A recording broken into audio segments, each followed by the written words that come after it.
নমস্কাৰ বন্ধুসকল, আমাৰ ভাৰতত যেন দেশপ্ৰেম কেৱল দুদিনহে হয় আৰু এই দুদিনত মানুহে ইমান দেশপ্ৰেম কৰে যে ইয়াৰ কোনো কৈ লাভ নাই। ছ'চিয়েল মিডিয়া হওক, নিউজ হওক, গোটেইবোৰ ভৰি পৰে।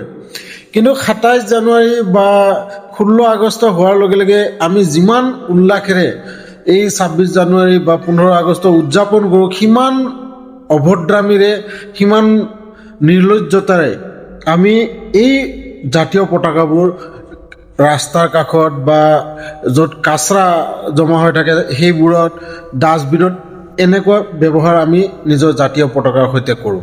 গতিকে প্লিজ আপোনালোকক অনুৰোধ, এনেকুৱা কাম যাতে নকৰে। যিমান উল্লাসেৰে আপোনালোকে এই স্বাধীনতা দিৱস বা এই গণতন্ত্ৰ দিৱস আপোনালোকে উদযাপন কৰে, ঠিক সেই ছেম উল্লাসেৰে আপুনি ৩৬৫ দিনেই বছৰটো আপোনাৰ সেই প্ৰেম ভাৱ জাতীয় পতাকাখনৰ ওপৰত থাকিব লাগে আৰু সেই পতাকাখন যাতে আপুনি সন্মানেৰে নিজৰ ঘৰত ৰাখে। ধন্যবাদ।